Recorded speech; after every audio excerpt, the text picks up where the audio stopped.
Now, attorney and director at Tiya Pata Incorporated Attorneys, Zincedile Tiya, joins us now via Zoom for a little bit more. He's also serves on the Criminal Law Committee, Legal Aid Committee and Standing Committee on Legal Education, amongst others. Very good evening to you. Thanks so much indeed for joining us. Welcome to the program.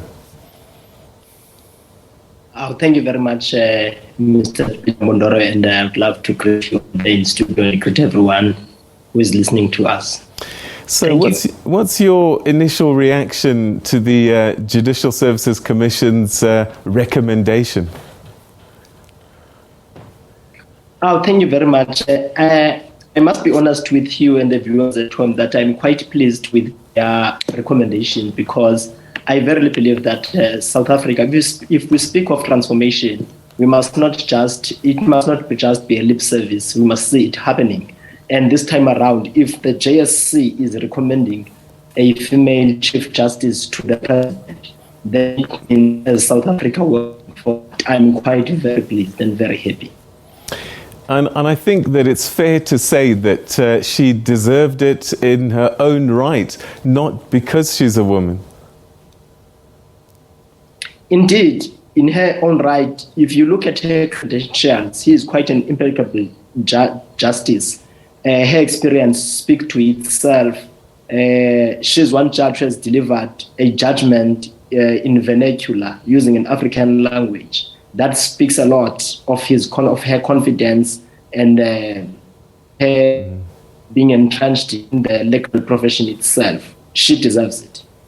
What do you think she can bring to the Constitutional Court and to the judiciary in South Africa in general if she sits at this top position? There is one thing that I have learned as a young African, that when it comes to administration and management, women are better than men. It's just a personal view. And I verily believe that things will be different in terms, because one thing that she was lamenting about in the interviews herself is about the delays in delivering of judgments by the Constitutional Court, which means then to someone else, justice delayed is justice denied, because there is a backlog of cases and that need to be sped up. So I want to believe that that is one of the things that she's going to bring to the Constitutional Court and open access to that particular court to most of legal practitioners and the South African citizens at large. So what's on your wish list as a practicing attorney? As a practicing attorney, my wish list is that one. I would love to appear before the Constitutional Court, before Her Ladyship, Justice Maya, obviously mooting law.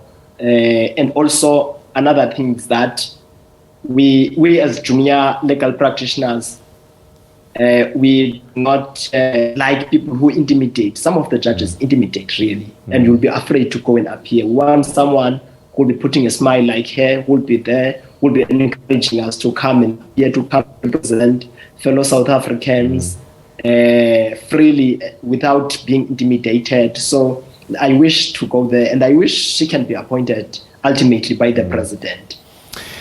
I know this gender thing is going to be talked about, and she certainly doesn't want it to be talked about. But I suppose in many ways she's breaking through glass ceilings and making it possible for other young women who might not have thought of that as a career path, as an ambition.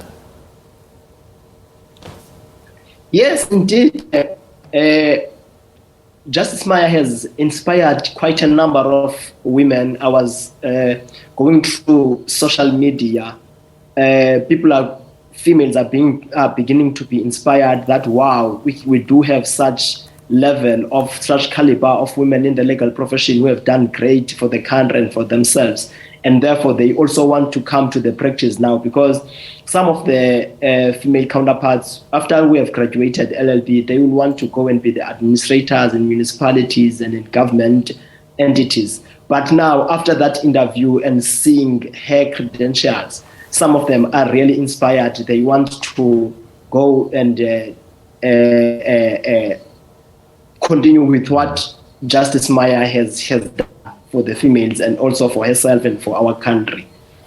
And I suppose it's encouraging that when she gets to the Constitutional Court, she'll be working with people that have been her peers for a long, long time. So it's not as if there's anything intimidating about the place that she'll be arriving at. Thank you very much. I really doubt if she can be intimidated. Justice Maya is quite a very strong legal practitioner.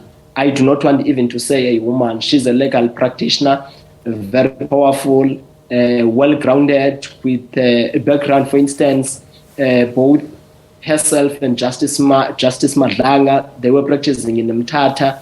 Obviously, they know each other, and also even with other fellow justices there, you understand if a judge president in a division, they usually act in the Supreme Court of Appeal under her stewardship, of course.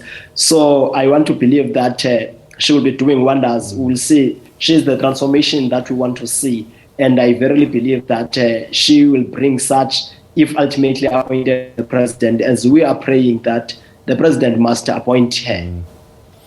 Just how powerful is this job of Chief Justice? For some of us from the outside looking in, we see 11 Constitutional Court judges, and they often make decisions that they don't agree. Some are majority, others are minority. And I've seen the previous Chief Justice, often his decisions were in the minority. So what influence does a Chief Justice have in the position? Yes, thank you.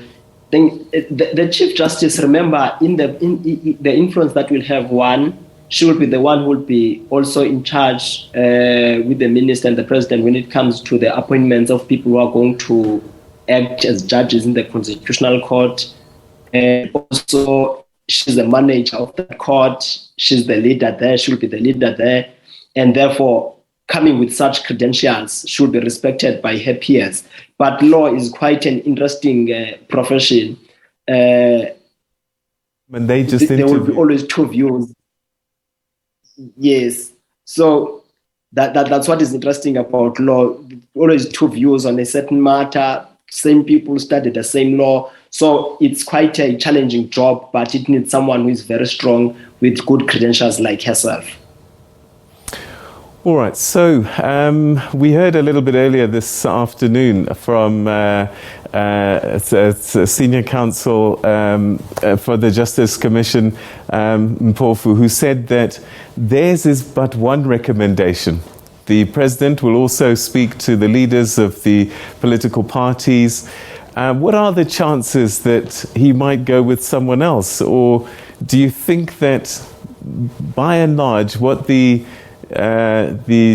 Judicial Services Commission's recommendation tends to be the choice that the President makes?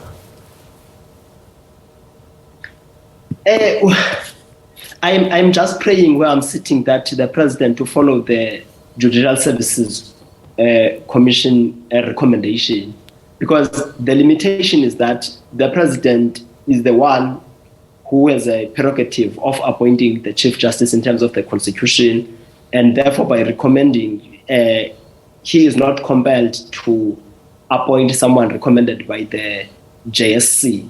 But be that as it may, it has never been the case. All the Chief Justices that had sat in the Constitutional Court of the Republic of South Africa were all candidates recommended by the JSC.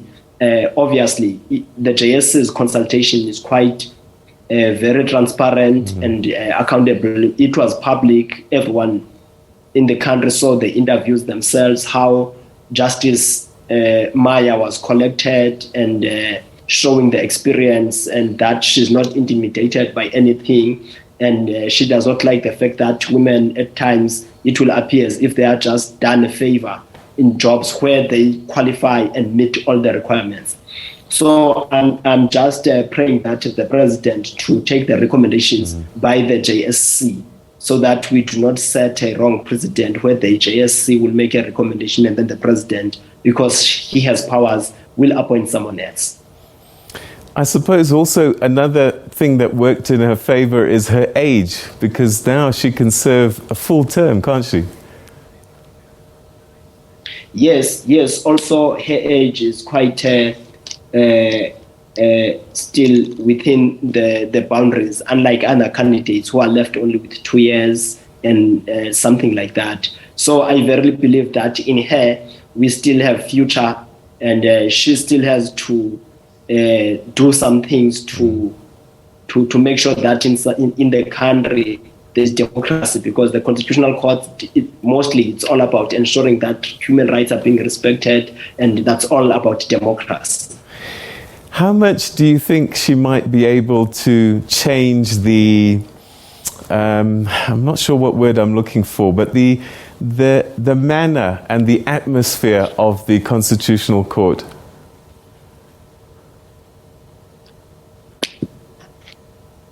I think that's one of the things that she also was talking about, because the atmosphere needs to be changed, and also the attitude there needs to be changed. As I was saying, you'll find, for instance, us here in rural areas, a lot of human rights that are being violated either by government or whatsoever, but we get intimidated. We fear to take cases straight to the Constitutional Court for those immediate rights of the fellow South Africans to be immediately defended by the Constitutional Court. So we really need her to come and bring a new culture, a new attitude in the Constitutional Court, and the atmosphere that must change, so that it broadens the access to that particular court, not only for the legal practitioners, but also for the fellow South Africans.